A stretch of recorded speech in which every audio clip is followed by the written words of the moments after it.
paz do Senhor, bem-vindos ao programa Voz Mulher. Nessa semana nós teremos um testemunho de vida da cantora Mara Lopes. Hoje ela não canta não, hoje ela vai testemunhar. Ela já até deu uma pequena assim, prévia do testemunho dela num programa em que ela cantou. Sim, sim. E findou que a gente teve tanta repercussão e sentimos que devemos tê-la de volta, Mara. Verdade. Você podendo falar um pouquinho mais, né, da sua experiência, que é numa área que tem muito tabu, que é justamente a área da deficiência ou da doença mental. Quando a gente fala da doença física, a gente consegue aceitar melhor. Mas quando nós mesmos, né, nos vemos numa situação que pode acontecer de doença mental, a depressão, a ansiedade, outros casos mais graves, como nós vamos conhecer hoje, certo? Daí parece que já há um preconceito maior. E como é importante, então, nós dialogarmos e falarmos a respeito disso, entendermos que Deus cuida de nós em todas essas circunstâncias. Obrigada por estar com a gente no programa. Bem-vinda. Eu que agradeço, é um prazer e para mim assim está sendo maravilhoso assim, poder abordar um tema tão atual dos nossos dias, né? É verdade. Que a gente está vivendo isso no dia a dia. Nós estamos aí na rabeira saindo do mês de setembro, entrando no mês de outubro, em que se falou muito também do Setembro Amarelo com a prevenção do suicídio, que é uma situação, inclusive, que você já passou e já você vai poder compartilhar com a gente. Mas deixa eu apresentar também a Susan Moraes, que é neuropsicóloga. Susan, bem-vinda, como vai? Obrigada, pastora, obrigada pelo convite.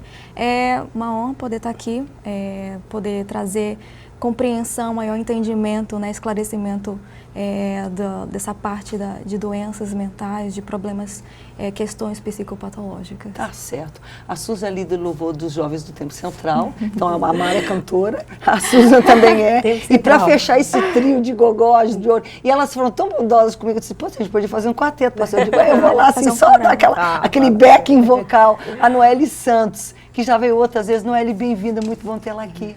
Muito bom estar aqui mais uma vez, pastora. É uma honra, é um privilégio estar aqui. Pra gente também. Ela é uma intercessora, é uma mulher de Deus. E que alegria, então, a gente receber você aqui no L. Você vai poder participar, inclusive. Mas vamos lá. Deixa eu logo começar um pouquinho com a Susan. Susan, há sim esse preconceito, não é verdade? Por que as pessoas querem esconder que elas têm, ou que alguém na família dela tem um problema de ordem emocional ou uma doença que afeta a mente?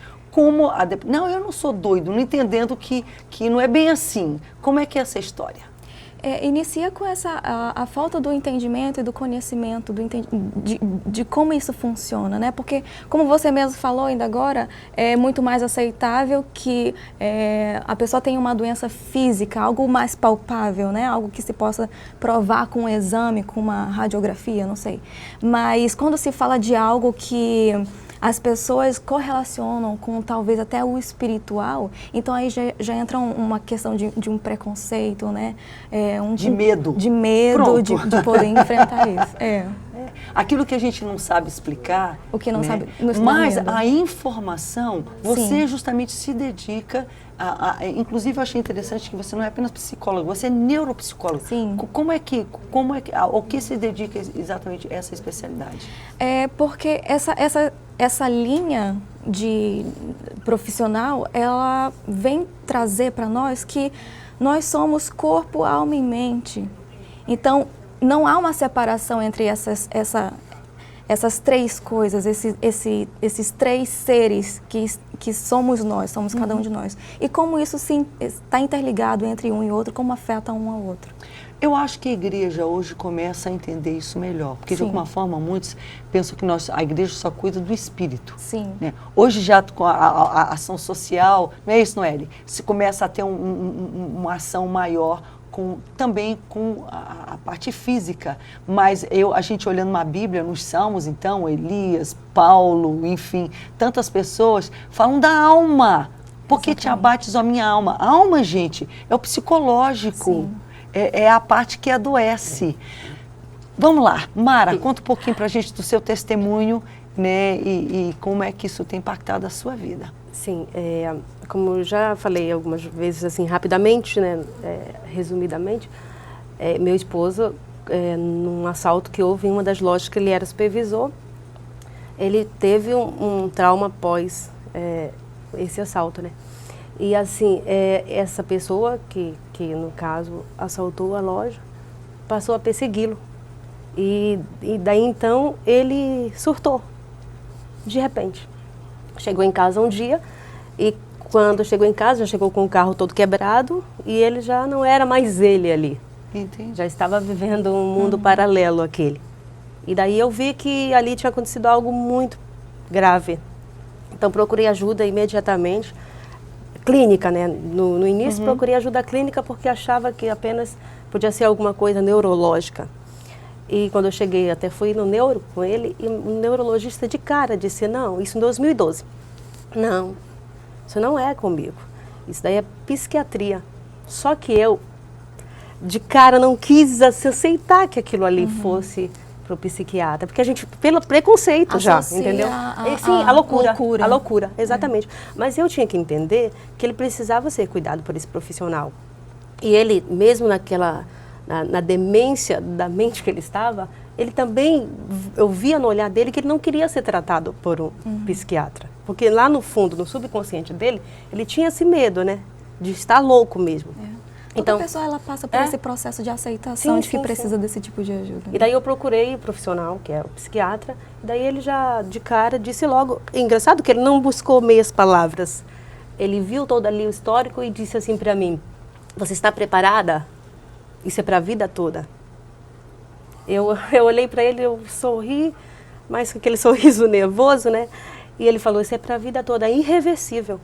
Lá já de cara, Não, de cara. Ele disse, isso é irreversível. Pelo que eu contei, pelo que eu detalhei ali para ele, né? Porque então ali não foi o assalto, entendeu? A pessoa ela tem uma predisposição para essa enfermidade. O assalto foi o gatilho. Apenas foi um desencadeador, né? Que foi um fator que levou a desencadear essa enfermidade. E daí então minha luta começou em 2012. Daí ele melhorava um pouquinho, voltava, melhorava um pouquinho, nada. Voltava tudo de novo. E cada vez ele ficava pior. E eu via que aquilo ali estava chegando ao extremo. Então a minha vida dali começou a mudar. Começou a mudar. Outrora eu era uma pessoa assim, que eu vivia, a gente vivia muito bem, eu e ele, né? Tinha uma vida abençoada mesmo por Deus, assim. A gente vivia muito bem entre marido e mulher e a filha que eu já tinha, né? E estava apenas 6 anos de casada só com ele. E aí ele começou nessa luta e eu também. E daí eu comecei a acompanhar ele, orando, e muitas pessoas chegavam, como eu já falei outras vezes, as pessoas, principalmente o nosso meio evangélico, não, vamos fazer campanha, porque é mais espiritual. Sim, acredito que seja um pouco espiritual, espiritual sim. Tem sua parcela. Tem, sim, mas não era isso. A gente também tem que procurar. Deus deixou a ciência, deu sabedoria aos homens, para que eles entendessem, né? Então, se ele deixou... É como se a minha mãe, ela toma remédio para pressão, se ela não tomar, ela vai ter um infarto ou um AVC de repente, não é verdade? É uma enfermidade que necessita desse cuidado. Então eu tinha que entender isso. É uma enfermidade crônica, sim, crônica, continuada, aguda, ela não é ali uma coisa aguda que aparece e depois vai embora, mas é crônica. Então, e até então o médico não me deu o diagnóstico exato da que eu falo do CID, que seria da doença, né? Ele só me falou que não tinha, era irreversível. Daí, com o passar do tempo, ele me falou, eu vou dar o CID para você. E quando ele deu o CID, quando ele trouxe para mim... O que é CID? CID é a Classificação Internacional de Doenças. Certo. É um livro de classificação. Seria como se fosse o diagnóstico. Sim, o diagnóstico já numa linguagem psiquiátrica, né? Ele falou, ele tem o F20, né? Que é a esquizofrenia. Quando ele fala de esquizofrenia para mim, é um choque enorme, porque... eu já tinha até assistido um filme, não sei se alguém já assistiu, Mentes Brilhantes. Sim. Entendeu? Uma mente brilhante que fala desse homem que tinha a esquizofrenia. Então aquilo para mim foi um choque, para minha realidade ali. No entanto, ele retrata também o filme como ele aprendeu a viver e administrar. Conviver em família, conviver na sociedade. Ressignificar a vida dele. Só que a do meu esposo era uma esquizofrenia paranoide. Que no caso, a paranoide é a pior que existe. Porque a paranoide, ela cria aquele mundo paralelo de que tem alguém te perseguindo, de alucinações todo o tempo. Entendi. Porque a esquizofrenia em si, ela é um conjunto de psicoses, né? Não sou tão boa para falar sobre isso. Ela vai Mas falar. já aprendeu bastante, aprendeu né? bastante. Eu fui obrigada a me inteirar sobre o assunto. Eu fui obrigada a ter aulas. O primeiro passo, na verdade, é o paciente ou o familiar do paciente se inteirar sobre o assunto. Ele tem que A saber. importância, num caso como esse, inclusive, e a bênção no caso do João, que é o esposo da Mara, de ter ela ao lado dele cuidando, porque assim, numa hora como essa, não é fácil, mas como é importante e faz toda a diferença A parte familiar. essa participação familiar. Muito. E aí, então assim, eu comecei a orar e levar ele para ser acompanhado por psiquiatras e psicólogos. Psicólogos não deu mais jeito porque ele não conversava. Ele não podia expor o que estava sentindo, porque não tinha mais essa percepção assim de falar, eu quero falar, eu quero contar o que eu sinto, já não tinha mais. Ele começou a voltar a ser criança. Tipo, como se regredisse para a infância. Então, a outrora, quem era meu esposo, passou a ser meu filho. É uma coisa assim, surreal. Surreal. Eu assim, olhava e falava, Deus, o que tu queres de mim? E um dia Deus falou comigo, essa enfermidade eu vou te ensinar algo que tu precisa aprender. E eu era uma pessoa super impaciente com tudo, tipo, tem que fazer isso, não vou porque eu não gosto, sabe? Sempre muito impaciente com as coisas. E eu aprendi uma coisa que eu não tinha, que é ser paciente. Uau.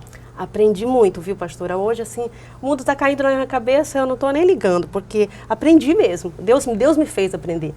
E aí chega o tempo, começou a vir um tempo espiótico, eu falo essa parte da minha vida, eu chamo de calvário, porque pensei que aquele começo ali já era o fim, mas quando chegou para essa parte que a doença foi se avançando e ele foi tendo surtos psicóticos, ele chegava a pegar facas e amolava o dia inteiro e à noite ele ia dormir do meu lado com a faca embaixo da cabeça. E eu não podia tomar, por quê? O médico tinha me alertado que eu não podia contrariar ele nessas horas. Porque era perigoso, né? Que ele estava em surto, não tinha... para ele, ali eu era uma estranha. A partir dali, eu passei a ser uma pessoa estranha para ele. Como se eu estivesse também perseguindo ele. Meu Deus. E a Sofia também, né? A Sofia pequenininha, mas a Sofia não está entendendo do que estava acontecendo, porque eu fiz questão que não levasse aquela situação para ela entender. Que ela era muito pequena e depois Deus ia fazer com que ela entendesse. E aí ele fazia isso, ele amolava a faca, ia dormir com a faca. E eu tinha que dormir. Dormir não, eu não dormia. Eu ficava sentada a noite inteira. E nesse tempo todo eu estava aí com CD novo e eu tinha que cantar no outro dia. E visitar igrejas, eu tinha que cantar como se nada tivesse acontecido. Então, assim, algo que é indicado nesse caso também é os familiares fazerem acompanhamento também, porque eles estão inseridos num ambiente adoecido. Sim. Então, é muito fácil você entrar nesse mesmo sistema de adoecimento, não que seja do mesma forma, a mesma classificação, mas é estressante, é cansativo. Muito, são anos. Você não tem noção. Um familiar adoece, o restante também adoece porque está ali inserido no mesmo contexto. Inserido naquele contexto que a doença está comandando, digamos assim. E nesse caso, que eu não sei se tem sido o caso da Mari, eu até acho que não, ter o compartilhamento desse cuidado, porque ficar todo em cima de uma pessoa só da cônjuge, é complicado, né, Suzana? Sim, muito complicado. Eu não tenho ajuda A questão também você ter alguém que consiga te acompanhar, pelo menos uma vez ou outra. A questão da sua filha também, ela é criança, ok, mas ela também precisa dessa assistência, porque ela está se desenvolvendo, ela está maturando nesse meio. Então... Não, Deus tem trabalhado, a gente vai chegar lá. E como é bom, olha só, gente, todo mundo aqui se conhece, mas meio que se a distância, Deus proporciona. É verdade. A gente está aqui quase que num consultório, né? Mas, o impressionante, assim, que a gente louva a Deus, Mara, pela sua vida, da sua disponibilidade em falar. Quando você contou muito rápido da outra vez no programa, porque o foco do assunto era até outro, e você entrou compartilhando alguma coisa, teve uma repercussão muito grande, muitas pessoas fizeram contato com você. Por quê? Porque quando a gente está passando por isso, que era uma das coisas que estava conversando antes do programa começar, parece que é só a gente que está passando por aquilo, que não tem... Não, esse calvário é só eu. Mas rapidamente a gente descobre que muitas outras pessoas também estão passando por isso. E a gente está vendo a orientação da Susan. Já deu algumas, vai dar ainda, mas uma delas que ela já deu aqui é de que esse familiar, por mais que ele seja até heróico, uma heroína, né, de estar ali, de ter esse cuidado, de ter esse acompanhamento também para si. Por quê? Porque é um ambiente muito... Uma situação como essa, ela é muito extrema. Ela é muito estressante.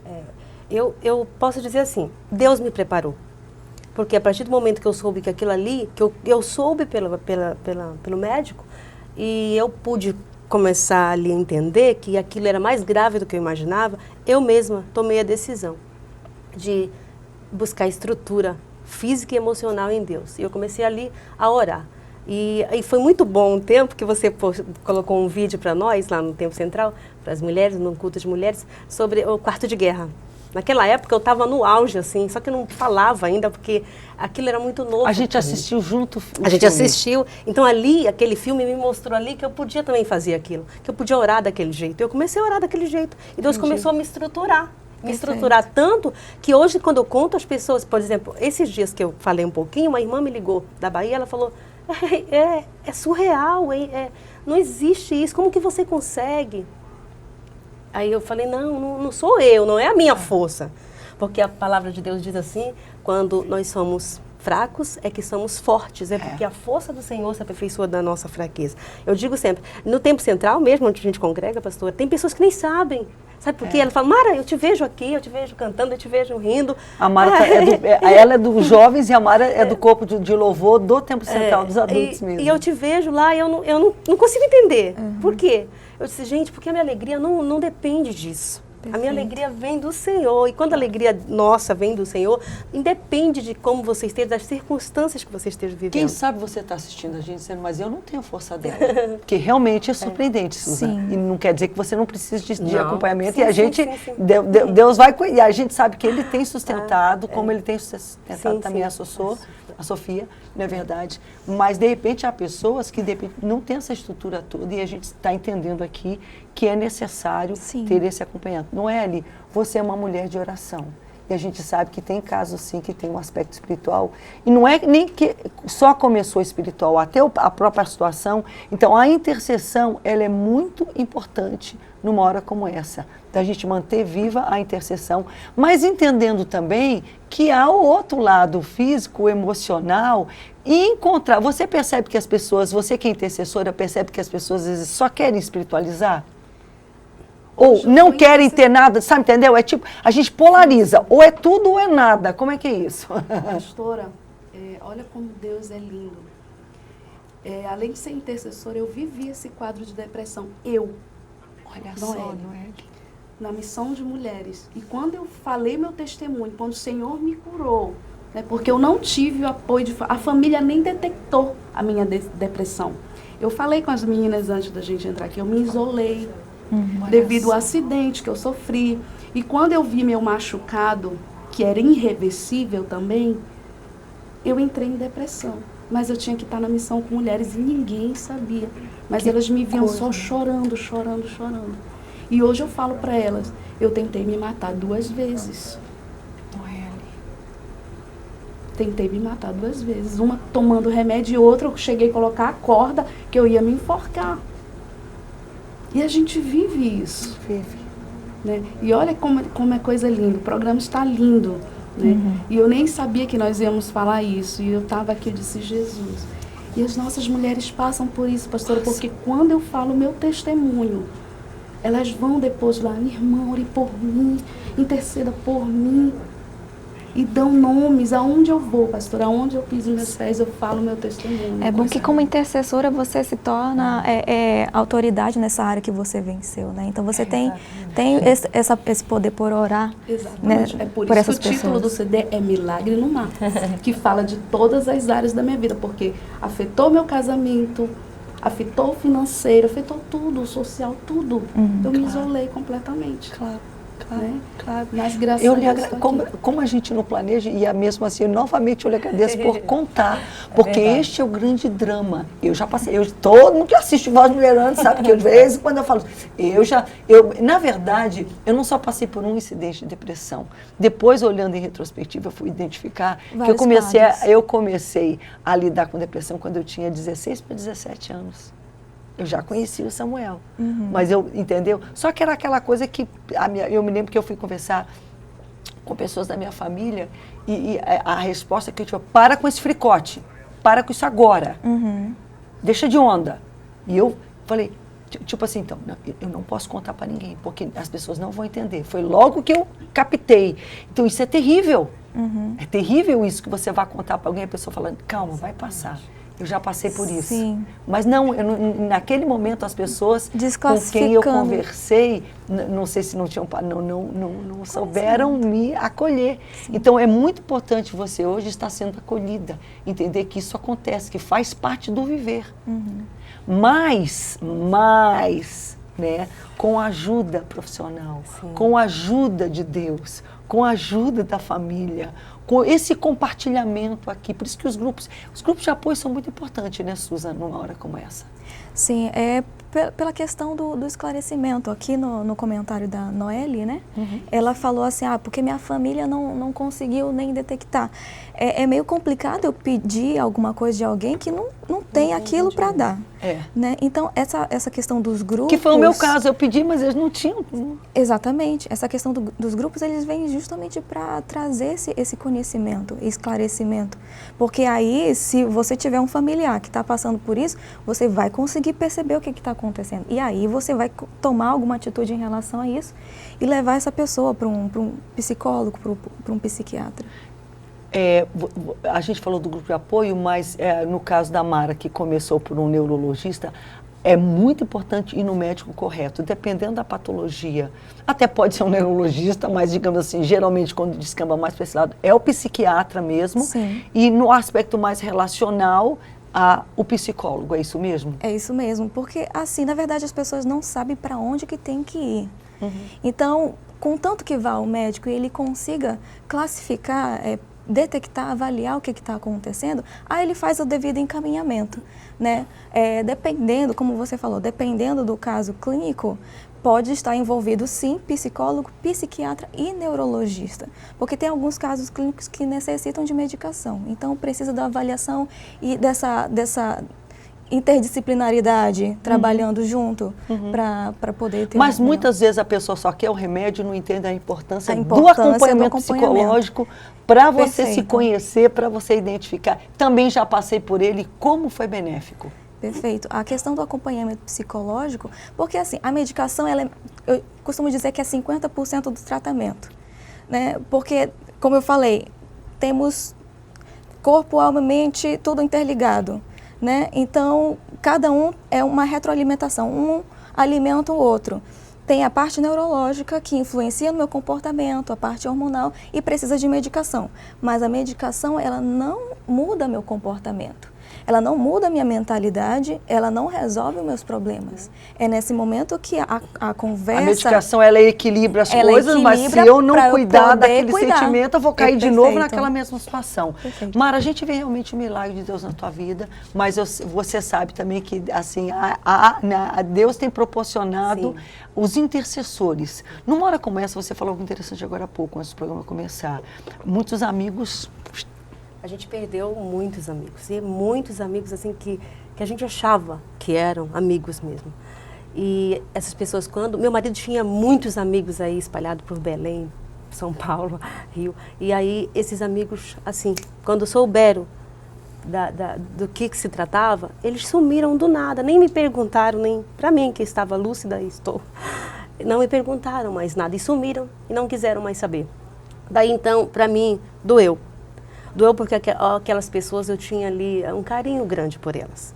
E aí eu vi elas indo embora e eu ficando só. E Deus falou assim para mim, esse momento eu estou preparando para que tu tenha um particular, só eu e tu. Já pensou? Senhor, pelo amor de Deus, o Senhor está lá no céu, eu preciso de alguém aqui na terra para conversar. O Senhor falou, conversa comigo porque agora somos nós dois. Eu vou fazer tu ter a tua experiência. Deus falou desse jeito comigo. Eu vou fazer tu ter igual experiência. Igual tinha ouvido falar, agora é porque exatamente. Eu quero que tu tenha uma experiência de vida comigo. E eu vou fazer tu ter essa experiência para quando tu subir no altar, tu vai contar o que eu fiz contigo. Tu não vai contar a experiência dos outros, mas tu vai contar a tua. Então chegou um momento crucial disso tudo. Que Deus falou para mim, eu vou fazer milagre, tu vai ver e tu vai testemunhar. E eu falava, o João vai ser curado, né? Era o que eu queria, eu mais que eu orava, Senhor, cura, cura, e o Senhor não curava. E quando foi um belo dia, ele já estava com 4 anos aí de doença, e ia fazer 4 anos. E um belo dia, eu deixei a Sofia no colégio, e quando eu voltei, aproveitando o gancho aí do suicídio, a gente está aí saindo do mês de setembro, e esse mês de setembro tivemos 4 suicídios aqui em Belém, né, de pessoas que se atiraram de prédios. Então, é muito importante falar sobre isso. E quando ele toma medicamentos fortíssimos, né? E eu deixei ele dormiu, e eu fui assistir jornal, eram 2 horas da tarde. E eu sentei no sofá da minha casa, e eu, sentado assistindo televisão, eu ouvi, não tinha ninguém na casa, eu ouvi, alguém chegou perto de mim e falou assim para mim, Mara, corre que o João está morto. Eu olhei para um lado, olhei para o outro, não vi ninguém, a voz novamente. Ele está morto, corre. Eu corri rapidamente para o quarto. Quando eu cheguei no quarto, eu deparei com uma cena lamentável. Ele tinha se matado, ele morreu mesmo. Eu não tenho medo de falar isso, e nem receio, e nem tristeza por isso. Eu vi, ele estava morto. Eu peguei nele, já estava gelado. Ele não tinha batimento cardíaco, não tinha pulso, os dedos estavam roxos, os pés estavam roxos. Eu abri os olhos dele, não tinha mais o preto dos olhos, não tinha mais, era só um cinzento. Porque nesse tempo que ele deitou e que eu fui para a sala, aí uma meia hora, vamos dizer, então ele já estava mais de que 20 minutos morto. E eu corri no armário, que eu procurei o remédio, ele tinha tomado 120 comprimidos de tarja preta, de 100 miligramas cada, que você conhece, talvez você conheça, o Ampliquitil, que é o clopomazina, e o clonazepam, que é o Rivotril, que é altamente perigoso. Se você tomar uma pílula, vamos dizer, de 2,5 mg, você cai aí, não é verdade? Você sabe. Então ele tomou 60 de um e 60 de outro. São 120 comprimidos. Altamente mortal. E ele morreu. Quando eu vi, ele tinha morrido. Realmente morreu. Eu dobrei os meus joelhos. Na minha mente veio assim, liga para o SAMU. Mas eu falei, Deus, ele está morto.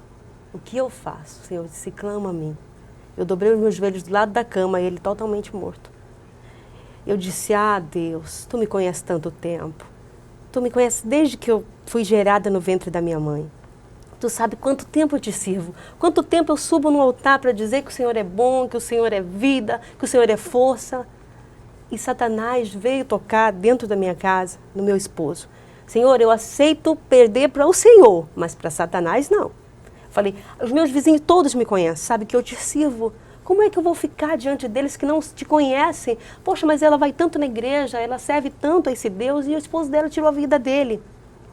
E eu fiz uma oração ali de mais ou menos uns 15 minutos, mas chorando copiosamente na presença do Senhor. Eu falei, Senhor, a tua palavra diz que ainda que esteja morto viverá. Falei de Lázaro, Senhor, Lázaro já cheirava mal. E o Senhor ressuscitou, então ressuscita ele. Embora o Senhor ressuscite ele agora, ele volte a respirar e depois o Senhor leve ele, está tudo bem. Mas ali englobava uma coisa que também me preocupava, porque ali estávamos só nós dois, eu era responsável por ele. Como que eu ia explicar que ele tinha se matado?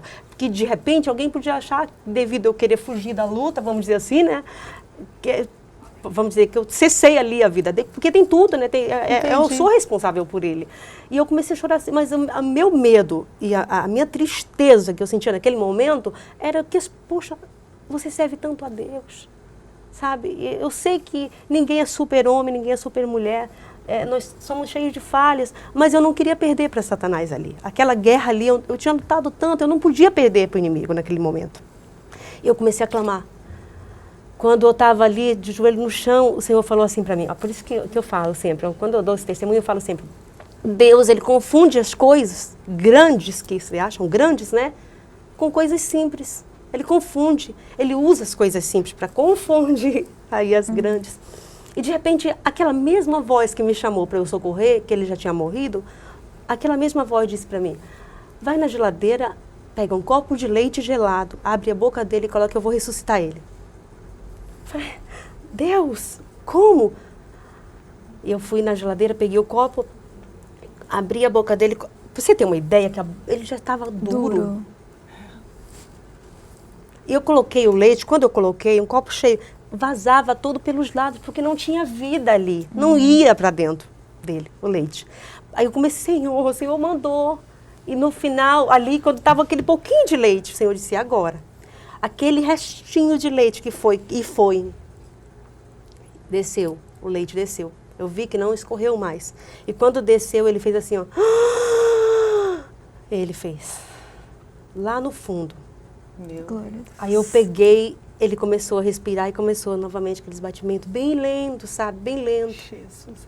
Daí eu disse, Senhor, mas ele voltou à vida e eu comecei a glorificar Deus sozinha ali. E agora, Jesus, ele não vai ter movimento nas pernas porque está em coma, né? Porque por mais que a vida tenha voltado, estava em coma. Aí o Senhor falou, carrega ele e liga o chuveiro na cabeça dele. Tudo isso direcionado, porque eu falo, gente, eu era muito crente, gente, talvez eu tenha chegado a um estado assim, porque eu entendi que Deus queria aquele particular comigo para eu estar preparado para esse momento. E eu carreguei ele, pastora, ele tem quase 90 quilos, ele é enorme, alto, forte, e eu carreguei ele no colo, até o banheiro. Eu liguei o chuveiro na cabeça dele, e quando o chuveiro, eu coloquei a água, estava quente, e a água ia caindo nele, a temperatura dele automaticamente ia voltando, né? Ia voltando. Depois eu carreguei ele de volta para a cama, limpei ele todinho, vesti a roupa dele e eu disse, Senhor, e agora eu vou ligar para o SAMU. Agora eu já posso ligar porque ele está respirando. Liguei para o SAMU, não tem nenhuma ambulância. Liguei para o hospital, não temos ambulância agora. Aí o Senhor falou, mais uma prova. Pega ele, carrega, põe dentro do teu carro e leva. E eu coloquei ele, carreguei, botei dentro do meu carro. Jesus eu mesma. Amado. E saí desesperada, não via nada na minha frente. Deus tomou a direção de tudo. Eu cheguei no hospital, na emergência, em desespero. Aí chamei os médicos, os enfermeiros, eles vieram, trouxeram a maca, colocaram ele. E lá o médico falou, ele teve várias paradas cardíacas, esse homem morreu. Eu falei, não, doutor, mas ele morreu. Ele falou, sim, ele morreu, e aí? Eu fui contar, eu contei para ele. Ele olhava assim para mim. Como, moça? Eu falei, doutor, o senhor nunca vai entender. Mas estou falando o que eu presenciei. E ali ele ficou internado, em coma. Mas aí, quando ele voltou do coma, quase 3 dias depois, eu lá com ele. Aí entrou a parte espiritual, que o inimigo tomou a mente dele. E quando eu entrei no quarto, que ele já estava, voltou do coma, ele olhou para mim, e os médicos amarraram ele. E ele olhou para mim, ele disse assim, eu vou te matar. Eu vou te matar porque tu não deixou eu tirar minha vida, eu vou te matar. Ele disse para mim. E eu olhei para ele e falei assim, você não vai tocar em mim. E você nunca mais vai tocar na sua vida, nem na minha e nem na da Sofia. Você nunca mais vai fazer isso. E eu fui em cima dele, já estava amarrado, e eu orei por ele ali. Eu estava cheia da presença de Deus, porque eu tinha presenciado o milagre. Então Deus, ele começou a me fortalecer ali. Eu coloquei as mãos sobre ele e falei, a partir de hoje, nunca mais você vai tocar na sua vida. Você nunca mais vai tentar sequer tirar a sua vida. Porque quem te deu a vida foi Jesus. Você só vai partir deste mundo quando o Senhor cessar a sua vida aqui. Mas você nunca mais vai fazer isso, porque Satanás não vai tirar a sua vida. E enquanto eu viver, eu não vou deixar. Eu falei, eu profetizei sobre a vida dele naquele dia, nunca mais.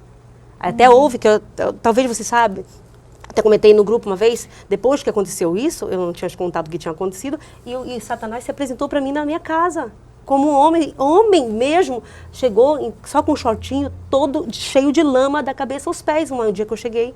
Sangue de Jesus. Segurou na porta do portão da minha garagem e disse, eu acabei de colocar o carro, ele veio, ele ia pegar no meu braço, não conseguiu. Aí eu fechei rápido. Quando eu fechei, que eu recuei, ele pegou na grade e disse assim, tu me conheces? Eu disse, não. Tu sabe quem eu sou? Eu falei, não, eu sou Satanás. Aí eu recuei, eu falei, o sangue de Jesus te repreender. Ele disse, hoje eu vim aqui falar contigo. Por que tu não deixou entrar na tua casa? Eu ia destruir a tua casa. Em carne e osso.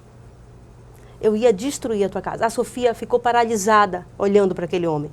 Ele disse, mas hoje eu vou entrar, nem que seja pelo bueiro, por baixo da terra. e tinha um bueiro na frente da rua, ele destampou o bueiro, ele cavava com as mãos, uma coisa totalmente maligna. Ele cavava com as mãos. E nós fomos orar, eu com a Sofia, dobramos os joelhos e começamos a orar e começamos a expulsar aquele espírito maligno lá da frente da casa. E de repente aquele homem sumiu. Foi assim, uma experiência, várias, não só isso, que não dá para contar, porque é muita coisa. Teve uma igreja aí que eu fui, contei mais, assim, porque o tempo é bem bastante. Mas, assim, foram experiências, pastor, assim, que hoje, eu digo assim, eu louvo a Deus, sabe? Eu ando, às vezes estou por aí dirigindo e falo, ai, Deus, como Tu és bom, Jesus, eu te agradeço. Eu falei, Senhor, eu estou louca, eu volto para casa, eu vejo uma situação dessa, mas como eu te louvo, como eu te agradeço, porque eu tenho testemunho de vida. Eu posso ajudar outras pessoas. Olha, vocês não têm noção. Mas eu já pude ajudar pessoas que estavam à beira de tirar a sua própria vida. E eu conversando, contando, a pessoa, tipo, é como se desse um estalo. Gente, peraí, mas você está vencendo, você venceu, eu posso vencer. Hoje, meu esposo está controlado por medicamento. Hoje ele toma injeção, que no caso, a gente chama de medicamento de depósito, né? Estou aprendendo. Estou bem informada. Ele toma injeções, para você ter ideia de quão grave ficou, que as medicações comprimidas... Não é, ele faz o seguinte, enquanto ela termina aqui, você se posiciona que já você vai cantar aqui pra gente. Os remédios, medicamentos comprimidos já não deram mais resultados como antes, porque o corpo ele começa a se acostumar, o organismo se acostuma com aquele medicamento, claro. E daí já perde um pouco da resistência, né? E aí ele está tomando agora, que é a injeção. A injeção, para você ter ideia de quão grave é. Está controlado, calmo, muito calmo, mas a mente é de uma criança. E eu tenho que lidar com uma criança. É bom o posicionamento que você teve das duas partes, quando você foi procurar a parte médica, a parte humana, mas também a parte que você se posicionou enquanto estava ali a personificação, né, de Satanás na frente da sua casa e você não recuou. Não se apavorou. Não se apavorou. Mas tomou uma posição. Tomou uma posição. Claro que agora a gente vê que, de repente, se você tivesse sido exposto a uma situação daquela antes, mas Deus te forjou para aquele momento, né? E quando a gente é fiel a Deus, que a gente fica na presença dele, ele nos reveste. Perfeito. Ele nos reveste de autoridade e poder. Suza, muito obrigada. Espero tê-la aqui muitas vezes no programa. Eu que agradeço. Mara. Gente, falei mais do que... Não. A gente diminui a mensagem, mas eu acho assim que tudo isso realmente é para honra e glória do Senhor. Isso tem muita gente, pastora, que está necessitando mesmo de ouvir, sabe?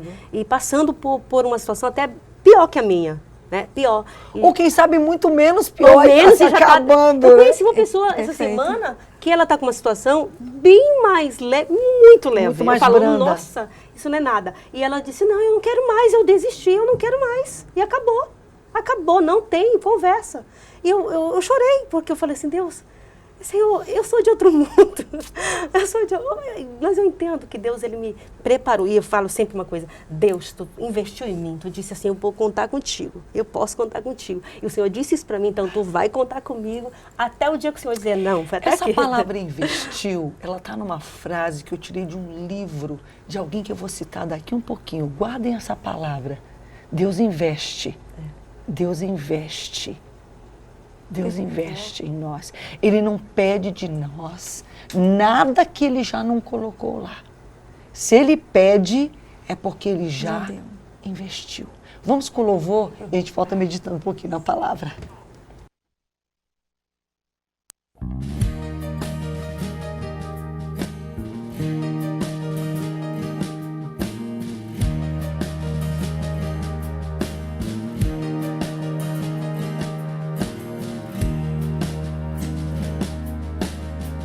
Eles poderiam ser leigos ou não saberem ler, mas uma coisa eu sou ciente, isto vou dizer: eles conheciam de barco e de alto mar, eram bem conhecedores na arte de pescar. Só que naquela noite deu tudo errado.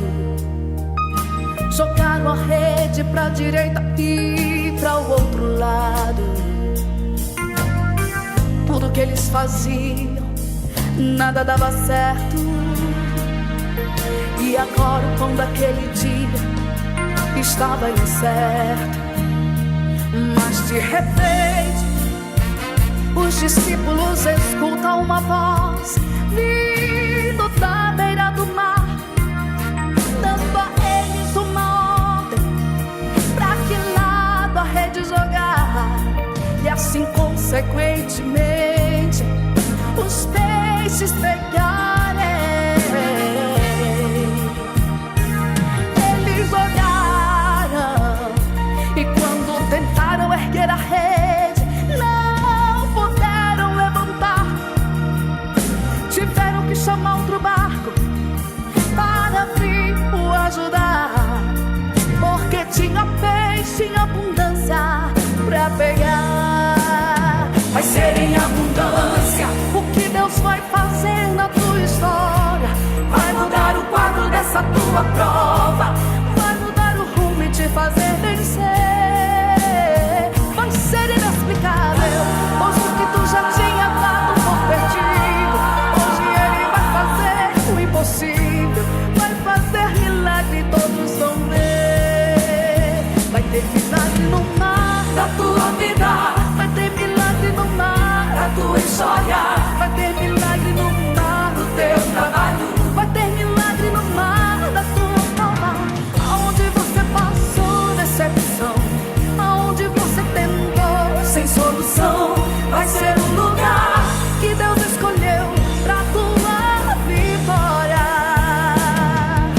Vai ter mudança, vai ter virada, vai ter vitória na tua casa, vai ter caído se levantando, Deus dando força e exaltando. Vai ter salvação, libertação, restauração, multiplicação.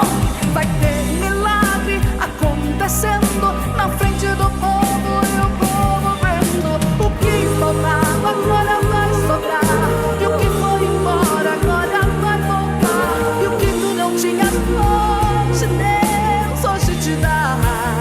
Vai ter milagre no mar da tua vida, vai ter milagre no mar da tua história, vai ter milagre no mar do teu trabalho, vai ter milagre no mar da tua prova.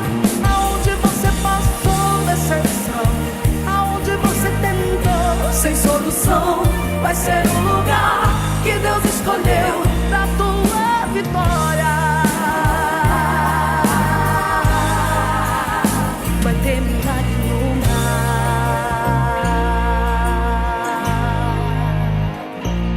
da tua vida.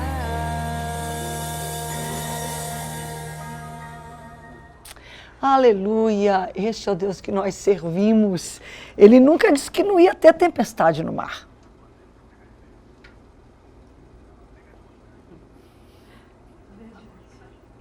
Eu não sei de onde que a gente tirou, e o problema não parece ser recente. Te olhando na Bíblia, parece que... eu acho que hoje piorou, conseguiu piorar. A gente tem porque realmente as coisas hoje são muito mais fáceis, né? Eu acordei hoje de manhã e eu estava pensando. Eu levantei cedo, claro, para estar aqui. Fui fazer alguma coisa para comer, né? E eu, naquele momento, não sei porquê, faz muito tempo que eu não penso nisso, mas eu sentei para comer com um pãozinho quente, um ovinho cozido quente, um leitinho quente, tudo quentinho. Falei, Jesus, que maravilha, obrigada, esse ovinho. Então eu pensei, no passado, como é que era para uma mulher, uma pessoa sentar e comer 3 coisas quentes ao mesmo tempo? Um pão quente, porque ela tinha que fazer um fogo. Então, hoje tudo é muito mais fácil. E essa facilidade, ela nos mima, ela nos estraga. Ela faz a gente pensar que algo está errado com a gente quando a gente está passando dificuldade e luta. Mas Jesus falou com todas as letras, João capítulo 15, no mundo tereis aflições, mas tende bom ânimo, eu venci o mundo. E quando nós temos Ele, mas para valer na nossa vida, você está olhando essa mulher, essa moça é doida, esse povo é doido, a Noélia é doida, imagina, né? Que isso, Não, Isso é o testemunho do que acontece quando alguém diz, eu vou servir Jesus, eu vou andar. Deus é verdade. Nós não estamos falando do que nós ouvimos falar.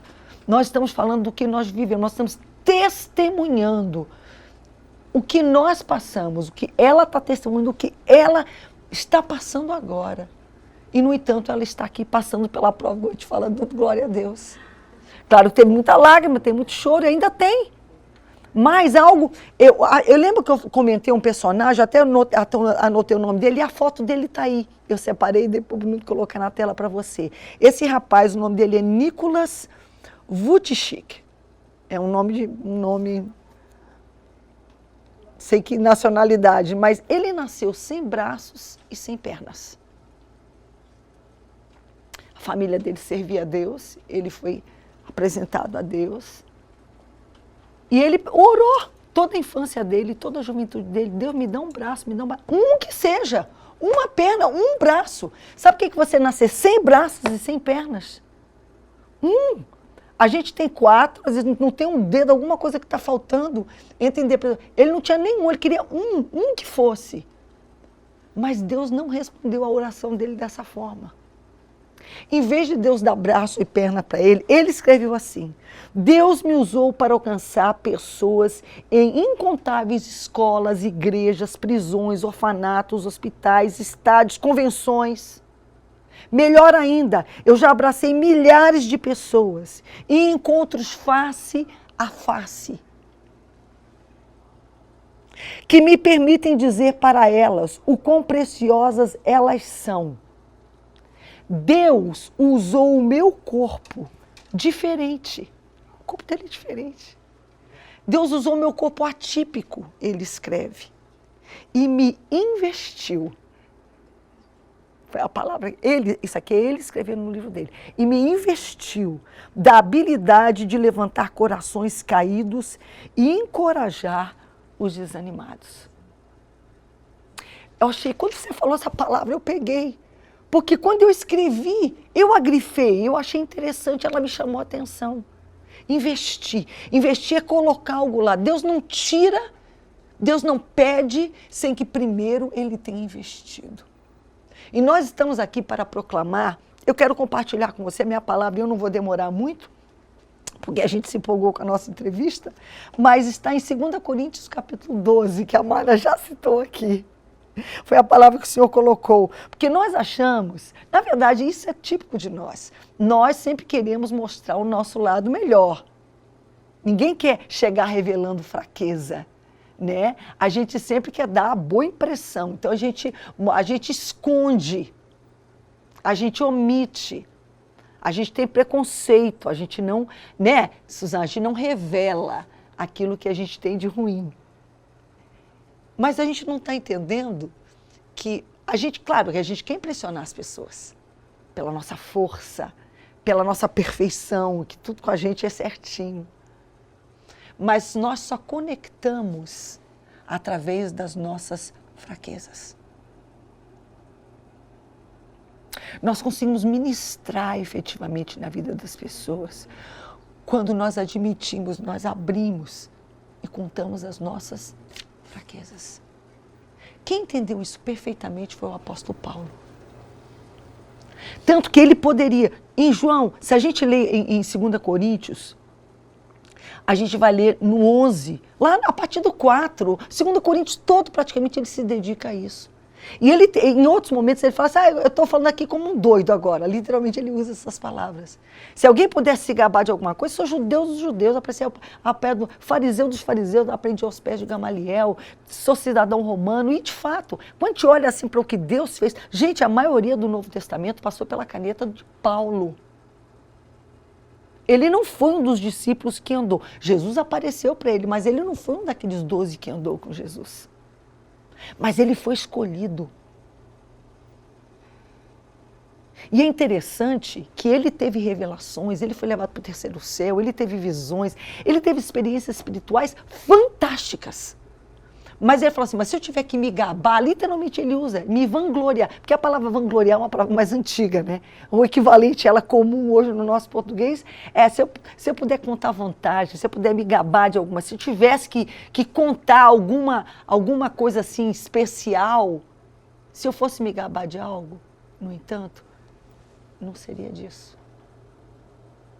Ele não sabia que tudo aquilo que ele estava escrevendo ia virar a palavra. Ele conhecia bem a palavra. A continuação, os Atos dos Apóstolos, que Deus o levantou, ele estava usando a vida dele. Mas ele falou assim, não, se é necessário que eu me glorie, ainda que não convém, passarei as visões e revelações. Daí ele vai, em 2 Coríntios 12, ele vai falando no 1, no 2, no 3, no 4, de tal coisa me gloriarei, não porei de mim mesmo, salvo das minhas fraquezas. Daí ele passa a falar das suas fraquezas e de todas as mazelas que ele já passou. Pois se eu vier a gloriar-me, não serei nécio, porque direi a verdade. Mas abstenho-me para que ninguém se preocupe comigo, mais do que em mim vê ou de mim ouve. Todos contam, olhando para ele não causava assim, uma impressão. Ouvindo ele não era assim, aquela pessoa carismática, com o dom. Ele não era, ele mesmo diz e outros dizem. Ele fala, não, as pessoas dizem de mim e ele, porque não tinha. Mas havia algo em Paulo, forjado em todo esse sofrimento e todas as experiências dele, que fizeram ele ser usado como ele foi. E para que eu não me ensoberbecesse da grandeza das revelações que ele tinha recebido, foi-me posto um espinho na carne, mensageiro de Satanás, para me esbofetear, a fim de que eu não me exalte. Por causa disso, 3 vezes pediu ao Senhor, tira de mim esse espinho, Deus. Ele orava, tantas pessoas foram curadas, pessoas foram ressuscitadas, navios estavam para naufragar, todos se salvaram pela palavra e pelo testemunho de Paulo. E, no entanto, ele falou, Deus, tira de mim esse espinho, tira de mim esse sofrimento. Então Deus me disse, a minha graça te basta, porque o meu poder se aperfeiçoa na fraqueza.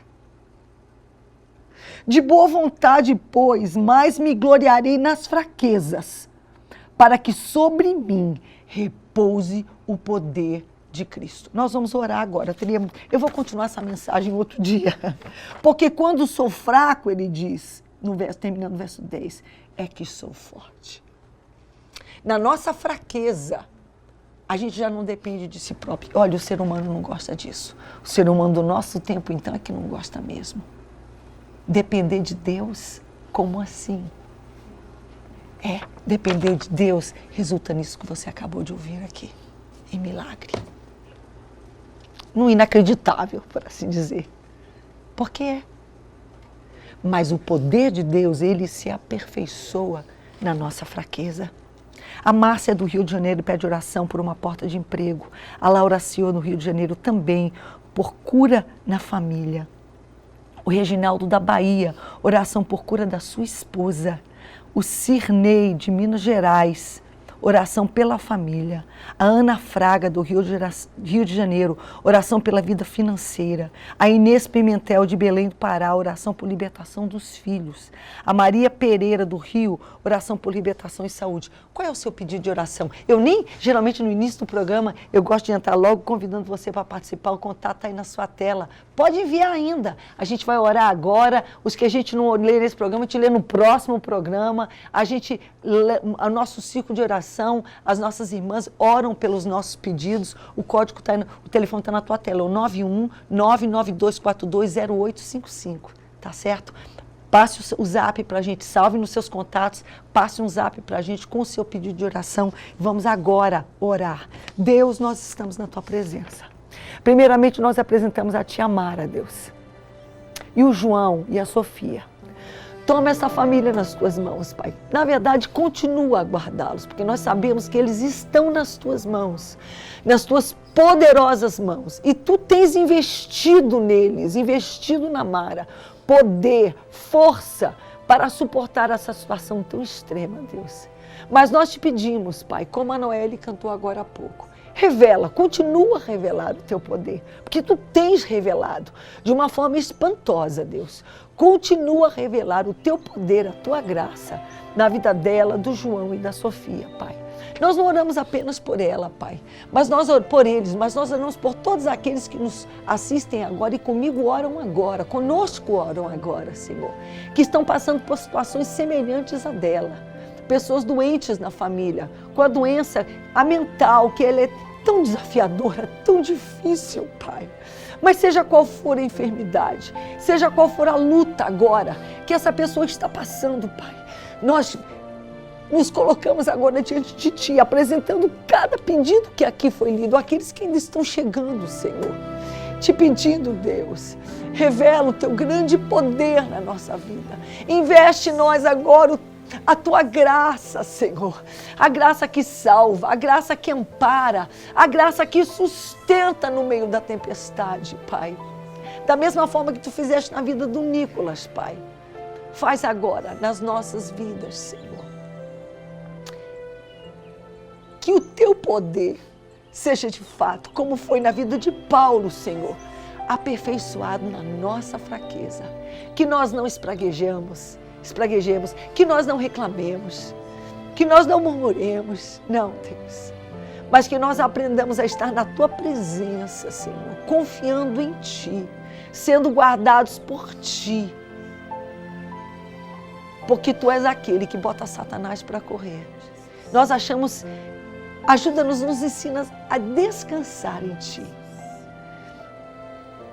E receber a Tua graça, a graça que basta, a graça que sustenta, a graça que vai nos levar até o céu. Revela agora o Teu poder na vida dessa pessoa que não Te conhece, mas quer o que ela ouviu aqui. Salva agora essa pessoa, perdoa, faz algo lindo e maravilhoso, Pai, pois é em nome de Jesus que nós pedimos e nós agradecemos hoje e sempre. Amém. Contigo, Noelle.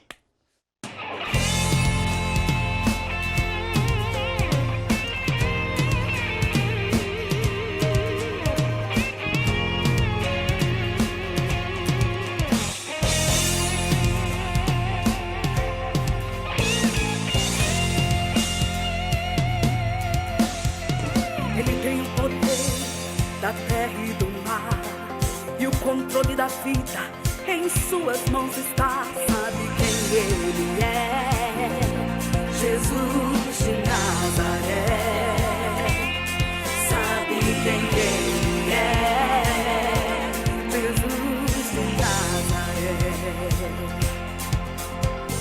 Ele tem o poder da vida e da morte, e com uma palavra Ele muda a tua sorte. Sabe quem Ele